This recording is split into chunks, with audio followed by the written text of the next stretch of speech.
My name's Angelos Nicholas. I work at King Alfred School, and I want to talk about my father.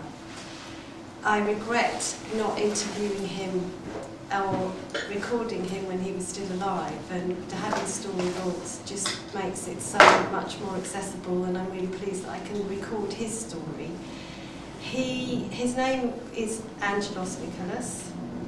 He was born in 1913, and we are of Greek Cypriot origin, so he grew up in a village in Cyprus with 4 other sisters in a very poor environment. And so at the age of 16, he was sent to America to go to a rich uncle and help earn money and send it back home. In transit to America, he came via London, and it took so long to get to England on the way that the uncle died in America, and my father was stranded in England at 16 on his own.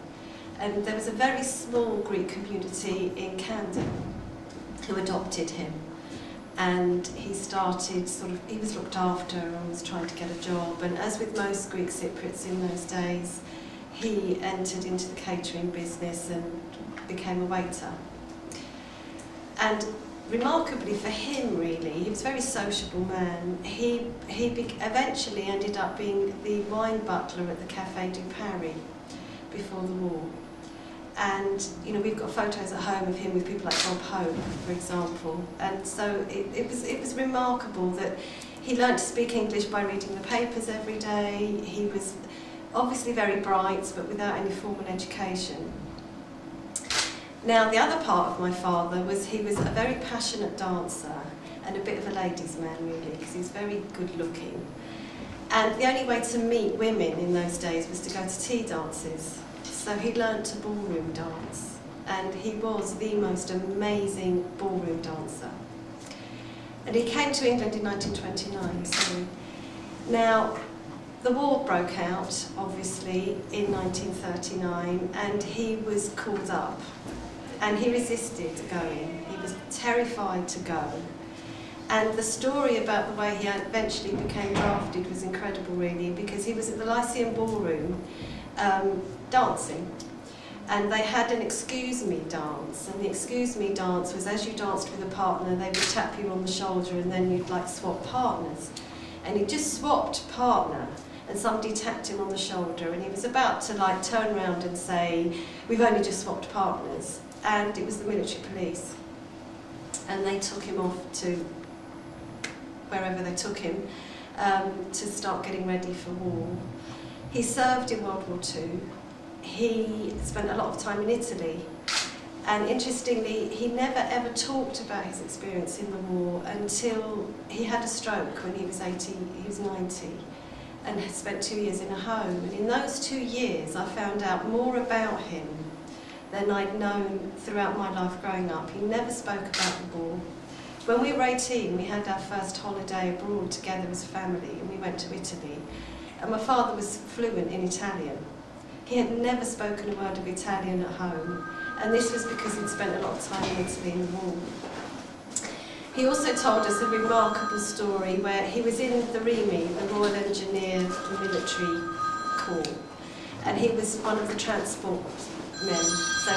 So he'd drive the trucks, transporting military equipment, etc. And he was always late, and the sergeant would always bail him out for being late. And this one particular day, he was early, and he was in his truck and going. And as he was going, the whole depot got bombed, and he lost 3 or 4 of his friends instantly.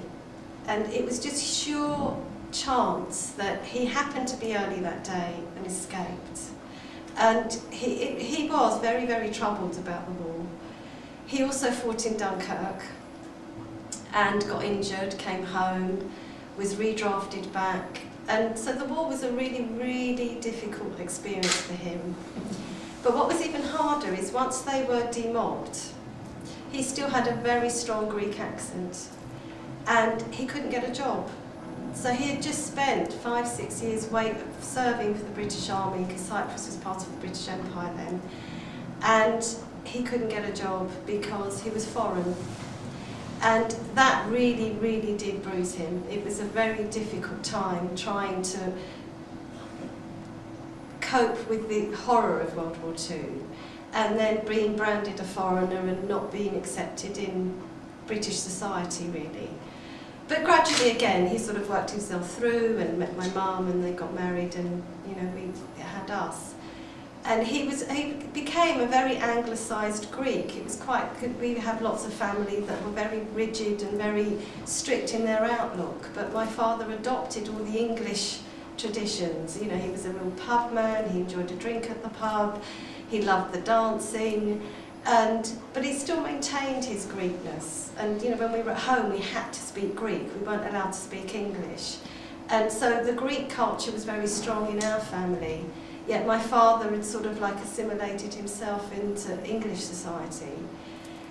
But what was more difficult for all of us as a family is when we went back. In England, we're not English, and in Cyprus, we're no longer regarded as Cypriot. So you're sort of a bit in no man's land, really, because you're not accepted fully or regarded fully as one nationality or the other.